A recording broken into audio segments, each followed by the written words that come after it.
October 18th, 1867. Castle Hill, Sitka.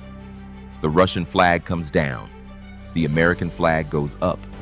The United States takes possession of 586,000 square miles. There is one problem. America hasn't paid for it yet. The check for $7.2 million is not written until August 1st, 1868, 9.5 months after the flag went up. They took possession of Alaska before they had paid for it. Try that with a car. And that was the fast part. Because Alaska was about to wait 92 more years to become a state. No state waited longer. Not one. America bought Alaska in 1867. Alaska became a state in 1959. 92 years. Longer than the gap for Texas, California, Hawaii, longer than any of them. So here's the question this episode answers. Why did the United States buy something it then refused to govern for almost a century? The answer starts with an empire that was trying to get rid of it. People have lived in Alaska for thousands of years. Inupiat and Yupik in the north and west, Unangaks across the Aleutians, Alutiiq around Kodiak, Tlingit, Haida, and Tsimshian along the southeast coast, Athabascan peoples through the interior. Then in 1741, a Russian expedition reached the coast, and what they brought back was sea otter fur. That fur was worth a fortune in China. So Russia came back. What followed was a colony run as a business. The Russian-American company held a monopoly charter and governed the territory on behalf of the Tsar. The company's method was direct. It took Unangaks hunters, held families as security, and forced the men out to hunt otter across open water in skin boats. Villages were emptied, populations collapsed, and in the southeast, the Tlingit fought back, twice, in 1802, and again in 1804 at Sitka. Russia held the coastline. It never controlled the interior. By the 1850s, the sea otters were nearly gone. The company was losing money, and Russia had just lost the Crimean War to Britain. Russian officials looked at the map and saw a colony they could not defend, next to a British empire they had just fought. So they decided to sell it, and the only serious buyer was a country that had just finished tearing itself apart. William Seward was Secretary of State. He had survived an assassination attempt the same night Lincoln was shot, and he believed America's future was in the Pacific. The Russian minister in Washington was Baron Eduard de Stuckel. The story goes that on the night of March 29th, Stuckel interrupted Seward's card game to say Russia was ready. They started drafting immediately.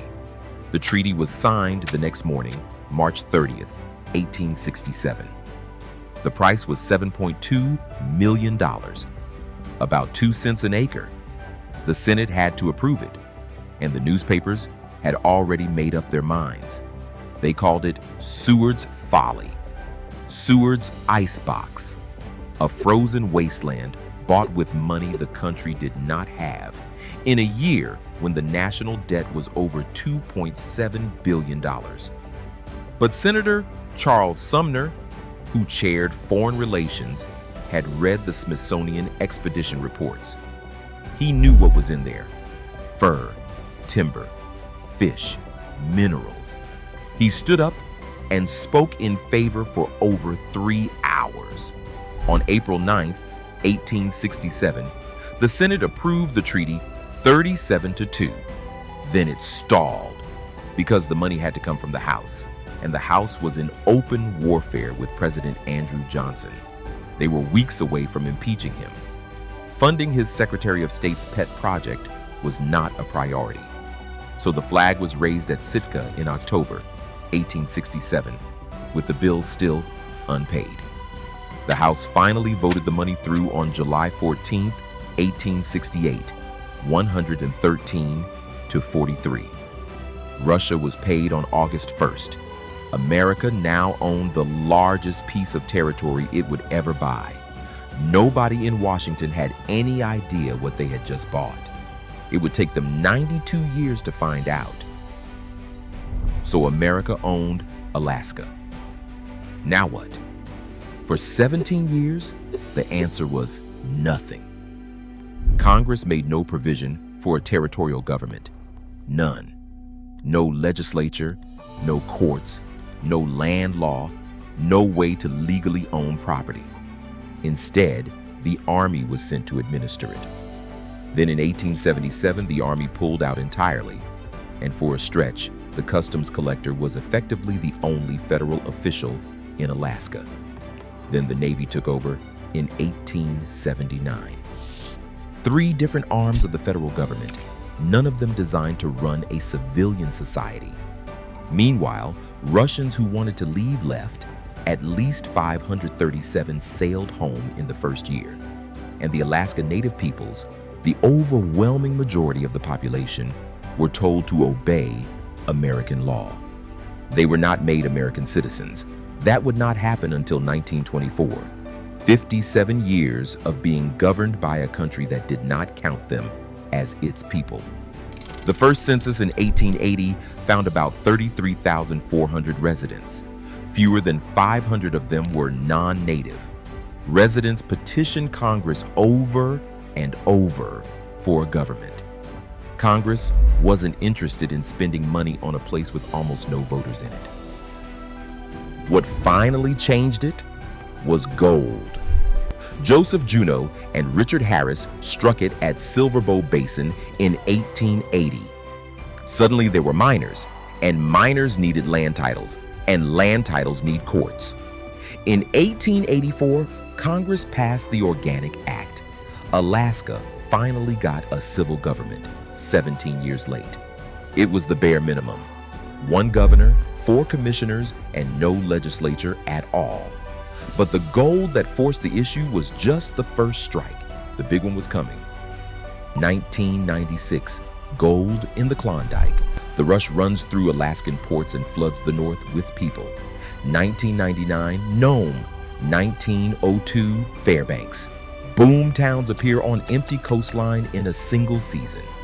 And the other industry was already running. The first salmon cannery opened in 1868, the year after the purchase. By the early 20th century, canned fish was the economic engine of the territory. Remember the canneries. They come back at the end of this story.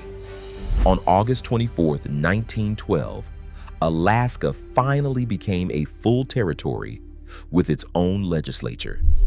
And that legislature did something notable almost immediately. In 1913, Alaska granted women the vote, 7 years before the 19th Amendment. But that same territory had signs in shop windows. Businesses in Alaskan towns posted notices barring Native customers. An anti-discrimination bill was introduced in 1943. It failed. 2 years later, it came back, pushed by the Alaska Native Brotherhood and Sisterhood and by their grand presidents, Roy and Elizabeth Peratrovich. Elizabeth Peratrovich was Tlingit, born in Petersburg in 1911, 1 year before the Alaska Native Brotherhood was founded, at a time when Alaska Native people were not citizens of the country they lived in. On February 16, 1945, after a 2-hour hearing, she stood up in the Territorial Senate and spoke. The gallery applauded. The bill passed the Senate 11-5. Governor Ernest Gruening signed it that day. The Anti-Discrimination Act of 1945 guaranteed all Alaskans equal access to public accommodations. Violations carried up to 30 days in jail and a $250 fine. It was the first anti-discrimination law passed anywhere in the United States, 19 years before the Federal Civil Rights Act. A territory with no vote in Congress had just gotten ahead of the entire country. And it still could not get in the door. Alaskans voted for statehood in a territorial referendum in 1946. Congress said no, then said no again and again. Here is why. First, The salmon canning industry. The canneries were largely owned outside Alaska, and they operated under federal rules that suited them. A state legislature would have written its own fishing laws. They lobbied hard against statehood. Second, Senate math. Statehood means 2 senators and electoral votes. Nobody in Washington could predict which way Alaska would vote, so both parties hesitated. Third, Southern Democrats. A territory that had just passed the country's first anti-discrimination law was not likely to send civil rights opponents to the Senate. That was noticed. Fourth, the one always raised out loud. The population was small, the distance was enormous, and critics asked whether Alaska could pay for its own government. What broke the deadlock was the map. The Cold War made Alaska the closest American ground to the Soviet Union. Radar lines, air bases, early warning systems. The territory nobody wanted was suddenly the front edge of national defense.